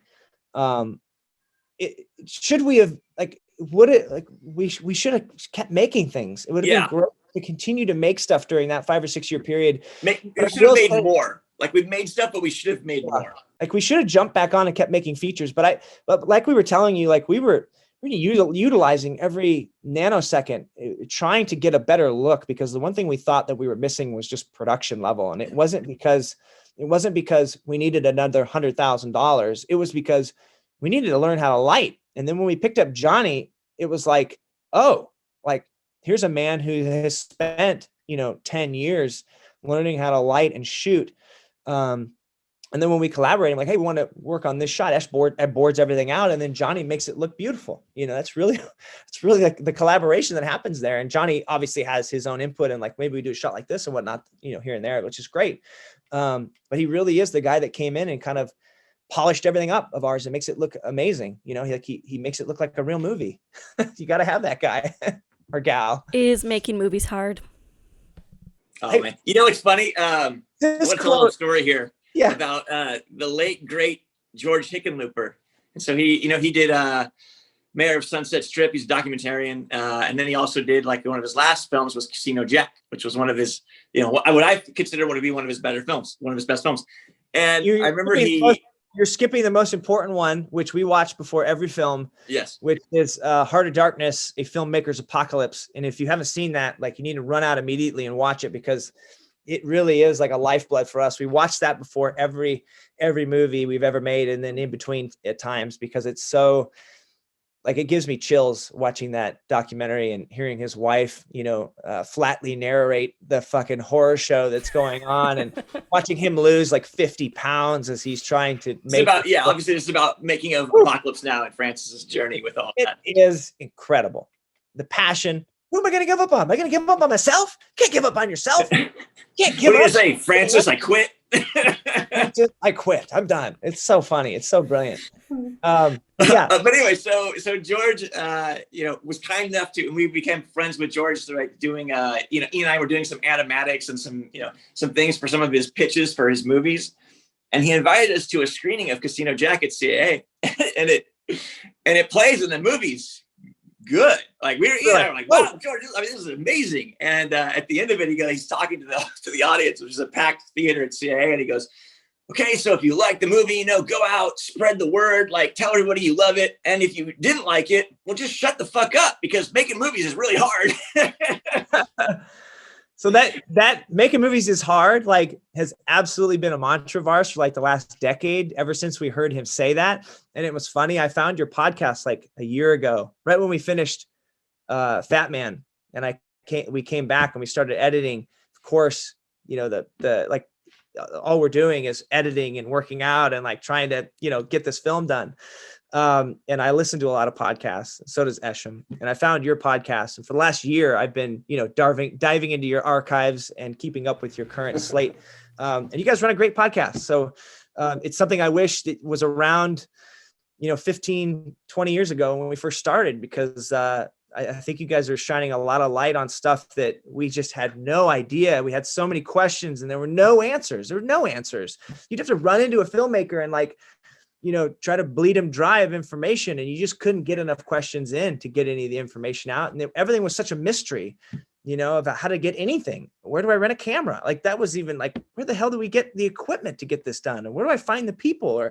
I almost feel like all the stories that we've heard over the years, like, we try to take something from them. And I think you log it in that subconscious. And when you get in a situation where you may be able to use some of that, or it's a similar situation, obviously your synapses start firing and it starts picking up that memory of something, or something you've heard or something you remember. And you start taking advantage of that moment I think, in a way that you probably wouldn't have if you hadn't heard something about it earlier, just subconsciously. And that's one thing I love. We started off when we were trying to figure it all out. We just reading all those like Peter Bliskin books and like Raging Bulls and Easy Riders. Like, I mean, we were just reading everything and anything. We get all the screenwriting books. We just read everything because there was just no information out there like there is now. And I think you should do both, because we're certainly trying to consume as much of the podcasts and the current books and films as possible as well. But yeah, I think just inform yourself as much as possible because you're going to use it. Yeah. And that education never ends, right? That's the blessing of this occupation or craft. It's like, you get to learn until you're in the box. Yeah. Because there's always room to get better. You even see like Scorsese and Eastwood, I mean, Leonard Maltin had the best quote I'd ever heard it ever. We did a podcast with him for Small Town Crime. And he said, well, you got Clint Eastwood who directs a film like he's, what do you say? He directs double a film. Part. Because apparently he only does 1 or 2 takes and he's moving on, It's like, I gotta get to lunch. But which was hilarious. But you see him and you see Scorsese, you see these, and Woody Allen, like you see these filmmakers that have been around for decades. You watch their films and you still see them finding new things or doing certain edits or, little tropes of storytelling that are new at times that like you watch some of Eastwood's earlier work or his middle work, in his 70s, his middle ground. And same for Scorsese and Woody Allen. You see them, like Midnight in Paris is fucking incredible. Even comparably to the stuff he made, 20 years ago, like Annie Hall and Midnight in Paris. I'm like, Midnight in Paris, it's better for me. It's better for me. That movie's a masterpiece. You just see these guys making these movies all the way, like Esh said, into the fucking box, man. That's what's exciting. Like you don't have to ever stop. There's no retiring. You in. Exactly. They just wheel you in and you start pointing at monitors and shit. You're going to get something going, man. Oh, man. But it's even like when Francis came back and made his more, art-centric movies. It's really interesting to see those evolutions. Right, like Twixt, and what was that other one with what's his name? God, it was freaking hysterical. The Buffalo 66 dude. What was that one? Vincent Gallo. Yeah. What's the one he did with Gallo where he plays Gallo cracks me up every time that guy does an acting role, but he did one with Gallo and somebody else, and it tickled us to no end. It's so funny. It's like a father-son story about them on a road trip. Is it Tetro? Is that the one that you're talking about? It is Tetro. It's Tetro. Yeah. I think that's Gallo in that, right? Yeah, I think so. I worked on Twixt. I don't know if you guys heard that from the podcast, but I was a production coordinator. Dude, how was that? On the film. It was amazing to work with Francis and Val Kilmer and that whole crew. And they had all worked on, dude. Yeah, it was crazy. I learned a lot, it was a really special couple months, but that whole crew worked on, Tetro and Youth Without Youth. Like it was the same, like production team. So like to hear the stories of those movies and then, be living this crazy story while we were making Twixt was insane. And that's, I feel like that's what it's about, right? I mean, Coppola came back and he wasn't like, oh, I think I'm going to make, a fourth Godfather and try to get back into the studio system. And no, he's like, you know what I'm going to do? I'm going to go get a couple $1 million from my wine business. And because I've made a killing and I'm going to make my movie for $2 or $3 million because like it's an expression. It's a vision. It's a person. Like it's incredible to watch those movies. Like, yes, it's wonderful to watch the popcorn movies. Those are wonderful as well. But those are more, you're getting like a bureaucratic representation of somebody's film because he still has to deal with the studio. He still has to make it as 4-quadrant as possible, as swallowable as possible. Whereas those other films are his, man. He gets to do whatever he wants. And it's really interesting to watch what choices you get to make when you are, uninhibited. Yeah, what it would have been. I mean, that's what Lucas always promised us, right? Yes. I wanted to see more in the vein of THX 1138, but I guess it's not going to happen. I mean, that's one thing Kubrick got to do, right? Kubrick got to do.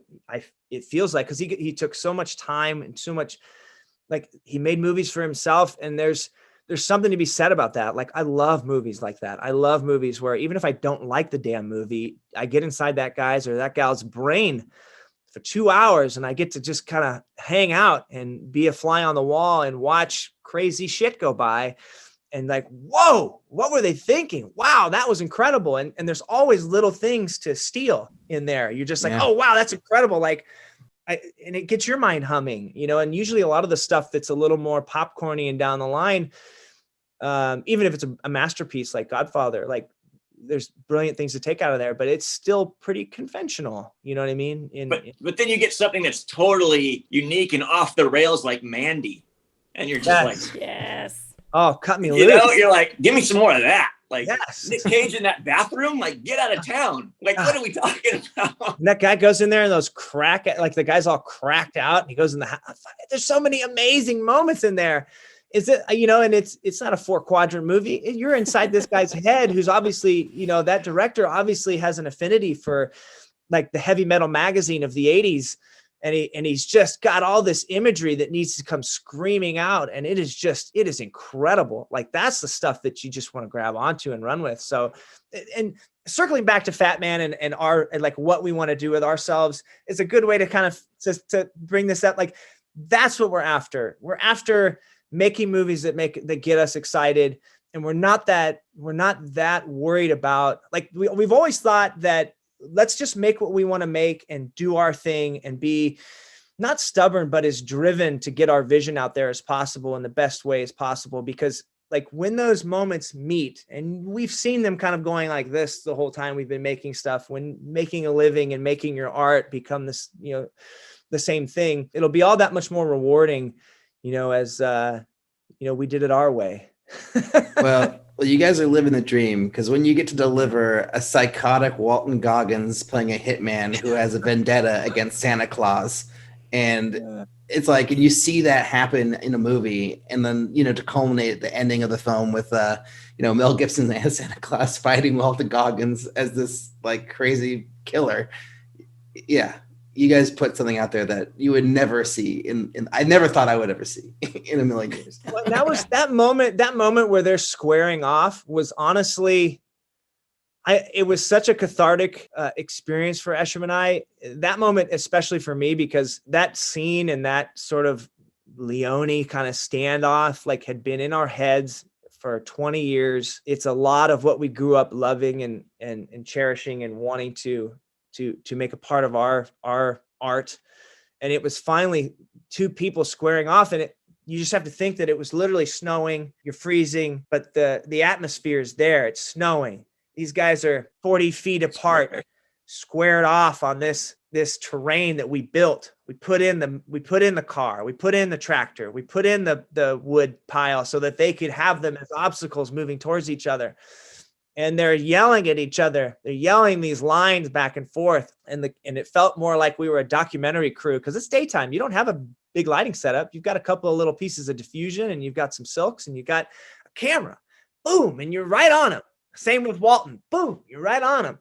And you're shooting these moments in real time as they're yelling at each other. And of course there's a couple moments of little break up here and there, but it really is these two men squaring off to have this epic battle. And one of them's Santa and one of them's a psychotic self-made hitman. And you're just like, this is fucking awesome. Like, I can't believe we get to do this. You know, this is so awesome. To have something in your head finally be put out there like that, it was incredible. Well, we have to curb this because I actually have like 5 client calls to get to now, but this is amazing. Thank you so much and where can people find you and the films? Plug everything, please. Okay. So we're on Twitter, we're on Facebook, and on Instagram. We spend more time personally on Twitter. You can look at us for Nelms Bros on just about everything. And then I'm also Ian Nelms on Twitter.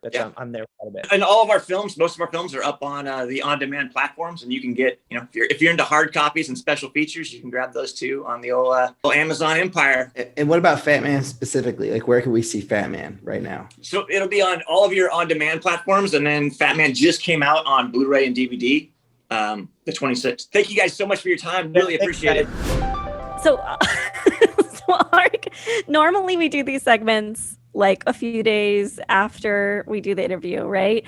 But we just finished talking to the Nelms brothers, and I am like overwhelmed, yet charged up, yet inspired, yet like exhausted at the same. I don't know how you feel. That's how I feel right now. Yeah, no, it was definitely a lot. I feel like it was a roller coaster of a conversation, and I could have been on that roller coaster for another 2 hours if I didn't have other things to do with my life.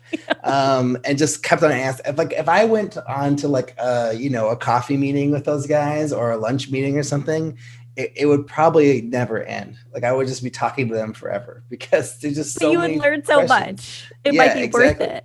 Right. And I was like thinking about how he teaches swimming. Ian teaches swimming, and I'm like, oh, I'm definitely hiring him to teach my toddler how to swim. And then I was thinking, and then we could shoot the shit while my kiddo learns to swim. And I was like, that will be so great. I get to hear about all the things we didn't talk about on the podcast. I'm really glad that we asked them about what they're doing for their day jobs, because that was one of the questions. Like after just looking at their bio and then watching Fatman, I'm like, oh, these guys got to be like, this has to be their full-time job. Like, because Fatman is such a polished, like beautiful looking movie with like, that doesn't pull any punches. It doesn't feel indie, right? Like in the way that a lot of movies where it's like, oh, like they were aiming for this, but they got this. It's like, no, they were aiming for that. And then that's what you get. You get all the bloody squibs. You get a workshop full of elves. You get this crazy army plot with Santa Claus. It's like, and you get this universe where like people have accepted that, yes, Santa Claus is real. And let's see if we can get his like magical, workshop of elves to like create weapons for the military. Let's see if that will happen. It's like, what the fuck? This is crazy.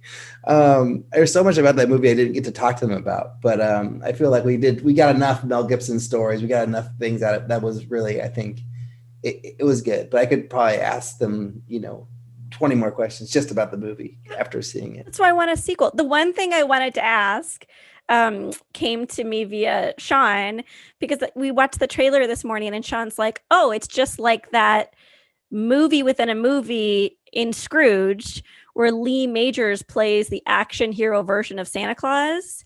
Oh, and I was like, oh, is that where the idea was originated? Like, how did they come up with this idea? And I didn't even get to ask my question or reference Lee Majors' name on the podcast. And so now I just really wanted to say it like now in the post recap, and that post recap's redundant, in the post conversation, just to prove that I've seen Scrooge. Yeah, no, that's amazing. I don't think I have seen Scrooge. I haven't seen it in years. I need to rewatch it, but I did not remember that part about that. It's like a version of, because he's like has to produce these like Hollywoodifications of classic Christmas tales. Oh, right. So it's like this bastardization of Santa Claus. Right. It's just so funny that like tonally they seem somewhat similar, but who knows? This movie is like the gritty, like hardcore, like Santa Claus remake sort of thing or reboot. It's like Santa Claus and Rambo in one thing. Basically, it's crazy. And like imagining like all the powers of Santa Claus, but being used in a different way, and like he delivers toys and like kids are shooting at him with like with guns, and he gets like winged like while he's like delivering toys, and like has to patch himself up because he's bleeding when he gets back from out of the sleigh. It's like crazy. It's just really insane. But I mean, I love that thing that they're talking about at the end of like expression as a filmmaker and really making the thing that you want to make and putting something into the world that like you want to put into the world. That's not like a 4-quadrant thing. And it's so interesting because we haven't released this episode yet, but Camille Brown talks about how she wants to make 4-quadrant movies, and like that's her dream. And it's like, wow, so that's one person's dream on one end, and then you got the Nelms brothers on the other end who's like, that's their dream. And it's so interesting that like we're all filmmakers, we're all artists, and we just have different goals and aspirations of where we want to be, with films. It's crazy. There's no right and there's no wrong path. And I don't know. I just found them so inspiring. Like I always like to reward hard workers.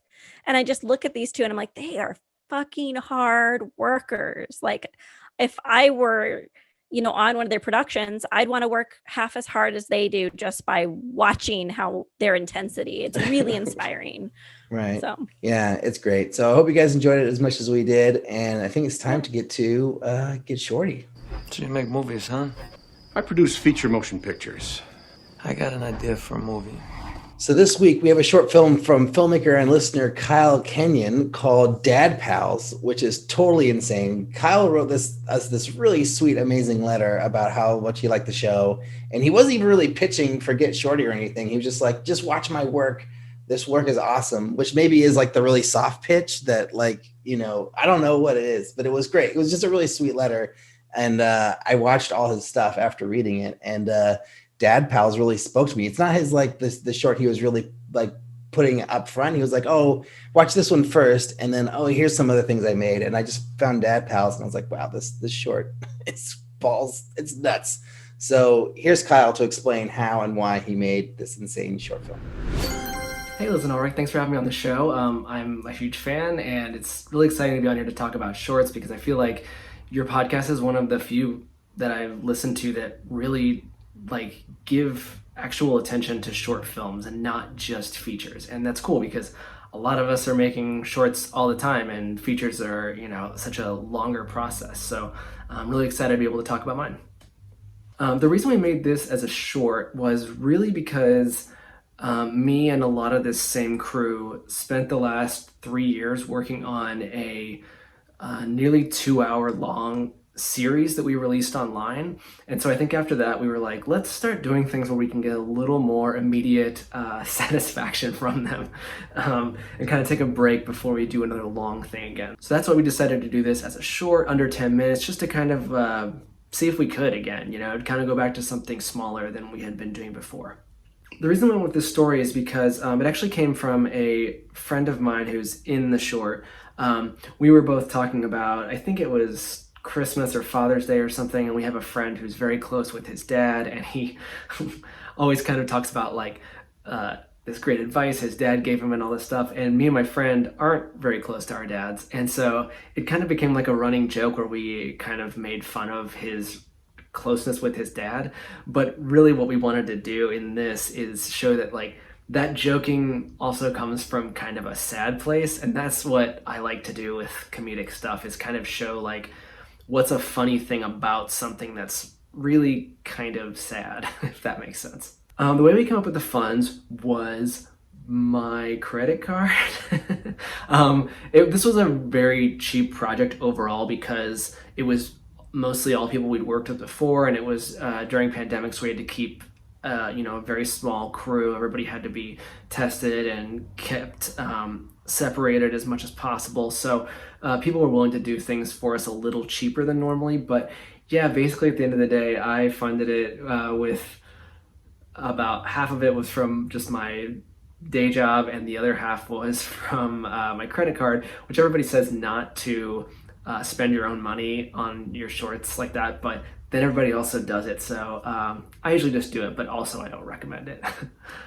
We really didn't expect anything career-wise from a short like this. I think it was mostly made so that we could have something creative put out during COVID. It was like, we made this at, for me, like one of the I guess gloomiest times of 2020. And so it was cool to just be like, what makes me and a lot of the people we work with feel better is being creative and putting something out there. And we just thought of this idea that kind of naturally lent itself to COVID restrictions by having a very small crew and being pretty isolated. What ended up happening since we put it out is it's kind of served as a great reminder to people that kind of follow our stuff like online, and just our friends and family who haven't seen any kind of creative output from us. It was a cool way to remind people that we're still making stuff, and even in the most difficult times to make things, we're still managing to put out projects that we think are funny and that we're proud of. Would I do anything differently? I'm sure I will think that I would do things differently in the future at some point, but we put this out so recently that I don't know if I have that like distance yet. Right now I'm like, yeah, I'm happy with it. And I'm sure in probably like 6 months, I'll think, why is that so long? Or why is that scene too short? I guess it's really just one scene, but there's moments where I'm always like, should I let that breathe a little longer? You know, all that like second guessing that you do later on, once it's too late to fix it. And I think right now I'm at a good place with it, and in 6 months I'll probably feel differently. The characters are mostly their real names, except for mainly the character Pitters, who is an actor that's in almost all my projects now, and we named him Pitters in a project a while back, and then that name is just kind of carried over, and we've kind of joked like, are these the same characters, all related characters, what are they? But it's just become like a running joke that he always has the same name. But yeah, thank you so much for having me. I'm excited to hear what you have to say about it, and thank you for watching it. So, Liz, what did you think of Dad Pals? Well, firstly, I wanted to make a short correction for you. His name is Kyle freaking Kenyon, not just Kyle Kenyon, which is like what a wonderful email sign off. I think it may have dethroned all the other short films that you've made me watch. Really? Wow. I loved it that much. I've never laughed out loud to that degree from a short film, like while I'm sitting at my computer at home. It's so original. It's so fun. We could go into the fact that like the visuals are not that strong, or like, you know, it's rough around the edges in terms of production design. I don't care. It is part of the charm that it's rough around the edges. The humor is it's so original, and it's so entertaining, and it's good from beginning to end, and it's way better than you think it's going to be when it starts. So well done, sir. Well done, Kyle. Well done, Alrik. Yeah, no, I really liked it because it's so specific, and it's really clearly like this person's personality or their art, like just in a 5-minute little short film, and it does not hold, it doesn't pull any punches, it doesn't like try to be something. It's just, it is what it is, and it's insane. And I loved it for that reason. And I did also laugh out loud multiple times watching it. I thought the performances were really great. I love the straight man, you know, and then these two other characters who are just so crazy, and then like where it goes, so committed in their craziness. Yeah, and where it goes with the story and like how it develops, and like, you know, it's basically like the same joke, you know, through 5 minutes, but it's like it just escalates and gets completely insane. And I don't know, I just really appreciate it. I really appreciated the commitment from the performers and the commitment from the filmmaker on what they were delivering, and how like, I mean, I believe there was Dutch angles in at the end, and the way that when they still really get over the top and the two characters really go nuts. It's like they get these really crazy close-ups and stuff. Mm-hmm. And I just really liked the whole presentation and everything. And I think it's insane. It's got like 33 views on Vimeo or something. Yeah. Are we missing like what happens to this film? This is like, what? I was so happy because this is illustrative of why we do this segment. We say that every now and then, but this really is. If it only has 33 views, that's insane to me. It's really a well done short, and it's really entertaining. It's like, yeah, one of the more entertaining of all the ones that we see. And not to say that other shorts aren't entertaining, but it's like you just watch it and it's like boom, it's like over before you know it, because it's so, I don't know, just so boom. It's funny. It's good. It's popcorn, kind of. Well, it's like, yeah, you started out and you're like 2 minutes in and you're like, all right, this joke is funny. I like this joke. And then you're like, I still have like 3 or 4 more minutes left. They can't possibly keep upping the ante. And then you're like, I'm still laughing after 5 minutes. Like it's right. Crazy that this one note joke can sustain the duration of the short. It reminded me of The State. I don't know if you watched The State. Oh, no, I don't watch The State. Reminded me of the humor from The State. And then of course, like Lonely Island. I mean, there's like a bunch of, I think, comedians and comedy that it is tonally similar to, and its extremeness of like absurdity. I just felt like, oh, this guy watches the same things that I do. He's just zany as I think I should now watch all of Kyle Kenyon stuff. So I'm now gonna I'm gonna subscribe to Kyle Kenyon. I can't remember the other short, the name of the other one that he'd sent. That was, you know, Oh, it was like Duchovny Boy. That's what it's called. It's like the most insane name. Boy? Yeah, the insane name for a short film. And then when you watch it, it's very similar in tone and style to Dad Pals. It's just much longer and a different joke that it's doing, for that much time. But it also, like, you watch that, it definitely feels very Lonely Island, very much in that same groove. But yeah, I don't know. I can't wait to see what Kyle does next. I mean, this guy's insane, and apparently he just made this. I think this just was made like a couple months ago. It's like brand new, And so I don't know how he has the energy to do these shorts so quickly, and then also to like release one and make it during COVID. It's like, I mean, I know it's like 3 actors in a room, but still, hats off to you, Kyle. If we got a little bit of feedback that we could make this segment a little bit more interactive. And I was just thinking the one question I'd want to ask Kyle is like, why did he have an instrumental version of Papa Roach in his title credits? I don't know if you noticed, but it's kind of like that, unless you have, maybe I shouldn't call it out, but I'm just saying, like, whether you believe in festivals or not, you could monetize this short, or you could submit it to festivals, or you can market the hell out of it.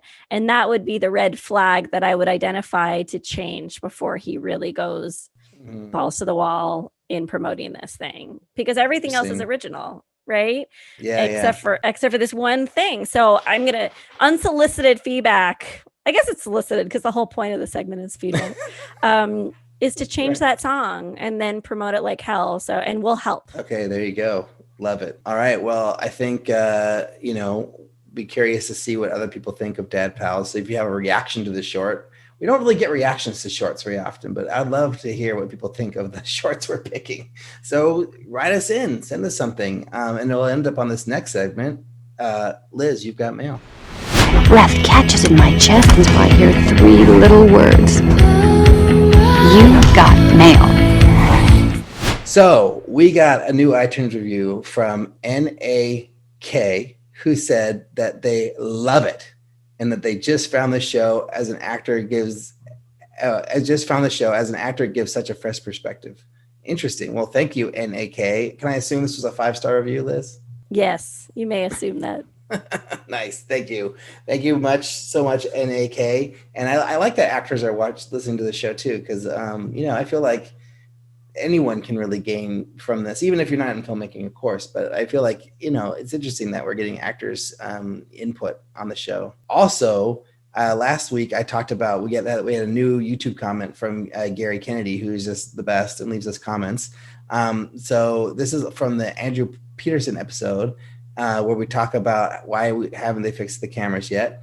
And Gary says, I really like that Travis and Madison mentioned finding inspiration for their story from Reddit. I would suggest everyone to also check out the subreddit r/writing prompts for some inspiration. Scrolling through it is basically like reading a ton of log lines. Maybe it'll spark something. Thanks, Gary. Good suggestion. Doubling down on Travis and Madison's suggestion. So Gary Kennedy referenced Travis and Madison, and Travis and Madison White just became Patreon patrons. And so here's our very fun call to action for everyone listening. If you want to be like Madison and Travis White, you want to support the show on Patreon, head on over to patreon.com/MMIH podcast and give whatever you can. We appreciate everything. Thank you in advance. If you want to send a question, comment, or suggestion to us, similar to Kyle freaking Kenyon, send it to podcast@makingmoviesishard.com. If you like the show, you can leave a review on iTunes, like N_A_K, who left our latest review, or leave a review at any of the places you can leave reviews for podcasts. And finally, check us out on Facebook, Instagram, Twitter at MMIH Podcast, and at YouTube at Making Movies is Hard Podcast. And everybody, thank you so much for listening. And thanks to the Nelms brothers for making this episode happen. And for Greg Longstreet, I believe. Yes, Greg. Greg Longstreet is the publicist for the Nelms brothers. And he was the one who introduced us to them in the first place. And they just also happen to be listeners of the show as well, which is like amazing. And I think Greg even mentioned that in his pitch to us. And I was like, well, listeners to the show, we've got to talk to them, of course. And also Fatman's amazing too. And I mean, and of course they're amazing guests, which, you know, as if you listen to the episode, you will know. As far as finding Liz and I, you can find me at Alrik B on all the things, I think, for the most part, like Twitter and Facebook and, you know, whatever. What's the other one? Instagram. And Liz, where are you? I'm at Liz Manischel on Twitter and on Instagram, I'm Liz Manischel Film. And you can check out our website at makingmoviesishard.com, where you can find the links to things we talked about in this episode, including links to all of the trailers for the Nelms Brothers movies. Because, yeah, 6 features. Holy shit, that's incredible. You know, but really, like, you know, I don't really go on and on and on about how great a film is, but Fatman, watch Fatman. If you like action movies and you like Walton Goggins, you're gonna love this. And I mean, if you love Mel Gibson, you also obviously would love this too, because it's like Mel Gibson, like half the movie or more than half the movie. It's amazing. Anyways, thanks to whoever edits this episode. It's probably gonna be me. I hope it is me. I know it's me. So thanks, Alrik. Yes. Is it rude to thank yourself? That just sounds stupid. I shouldn't thank myself. We're the royal we are grateful to you for your service. I'm not actually thanking myself. I'm just going to do the work. How about that? But I am going to thank everyone for listening to the show, and we will talk to you guys next week. You may have noticed we've changed up the orders of things. I will say that again because orders doesn't make sense. But as far as Liz and I, you can find me at what? For Sorry. social. Phrase it in any way you'd like.